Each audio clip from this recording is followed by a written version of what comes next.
Hey, good morning. First thing first, I want to show you my new shirt that Cindy got me. So here it is.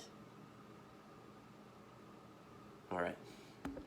Now that I've done that, we're going to continue to look at the book of Ruth. And I wanted to encourage you this morning, if you're not reading along with me in Ruth, it's not a very long book. It's 4 chapters and it's wonderful. Just be reading along with me as we're going through this the next for however long it takes us to get through Ruth, and even comment how the Lord is talking to you, how he's speaking to you through what you're reading. As we pick up Ruth today in chapter 2, we did chapter 1 yesterday.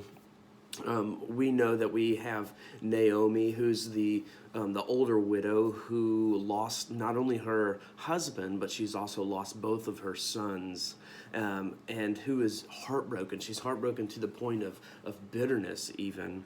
And we also have Ruth, who is a younger woman, but also a widow who lost her husband. And she decided, instead of leaving, sorry, I'm adjusting my camera so much. Instead of going home to her family, she decides to stay with Naomi and go to this foreign land that she's never known before. And since both of these women had lost the men in their life, the way that culture operates, they've also lost their provision, they've lost their protection.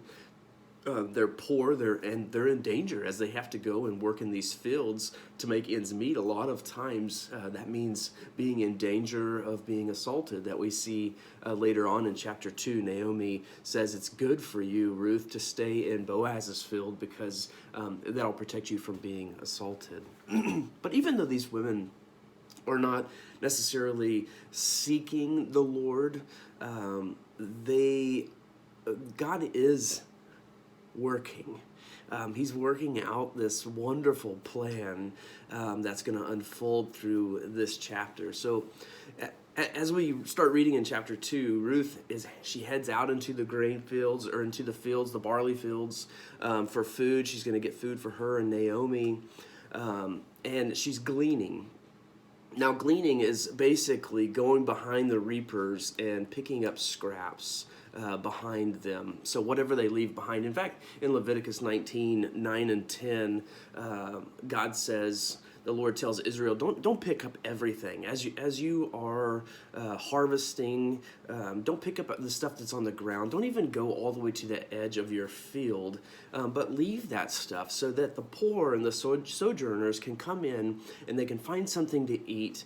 That's one of the ways he's saying you can love your neighbor. So that is what's happening here. That's what Ruth is doing as she comes in, and she's picking up, gleaning, getting the scraps for her and Naomi. And while she's doing this, Ruth comes across the field of Boaz.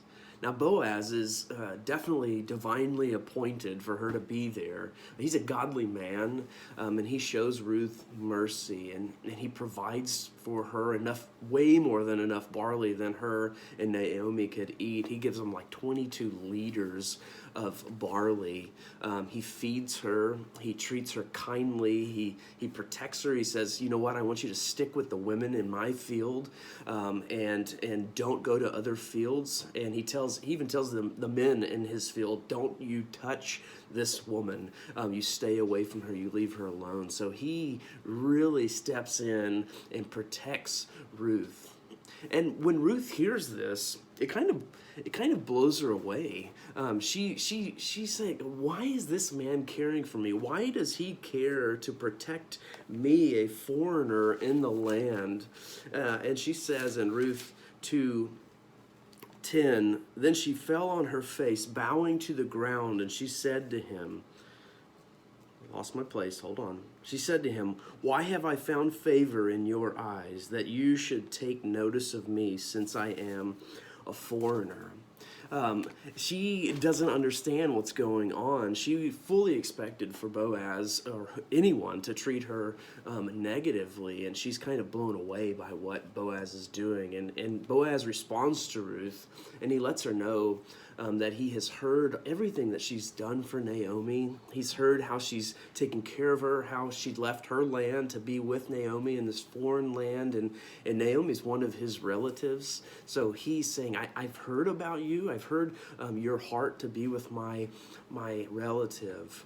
But here's the amazing part, because he could have just received this worship, basically. I mean, the literal translation of what happens in verse 10 is that she fell to the ground and worshiped him. But instead of receiving that for himself, he points her to the Lord. And look at verse 12. The Lord repay you. He's blessing her, and he says, the Lord repay you for what you have done, and a full reward be given you by the Lord, the God of Israel, under whose wings you have come to take refuge.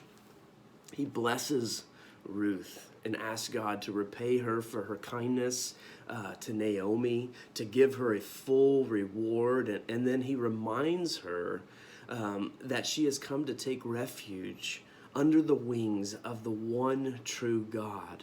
And this is the phrase, this last little phrase in this passage is what we need to hear today. Those who take refuge under the wings of the Lord will find provision and protection. The picture here it's a beautiful one. It's a picture of baby chicks running under the protective wings of their mother when they're in danger, when they are cold, when they are hungry. They know where to go to seek refuge. And in the same way, we can run to the Lord and we can take refuge under his wings. And he's going to show mercy to all who come to him. Jesus says, come to me, all who are weary and heavy laden. And even the foreigner. He doesn't turn anyone away. In 1 Peter 2:10, it says, once you were not a people, but now you are God's people. Once you had not received mercy, but now you have received mercy. And that's for those who come to the Lord. So no matter what's going on in your life, a lot of us are dealing with the stresses of COVID-19 and how that's spreading in this quarantine. But no matter, that's not everything that's going on. There are other things that are going on in our lives. And whatever it is, I want you to remember today and every single day from now on that Jesus Christ is your rock and your redeemer, your ever-present help in time of trouble. He is your refuge. God bless. Have a blessed day.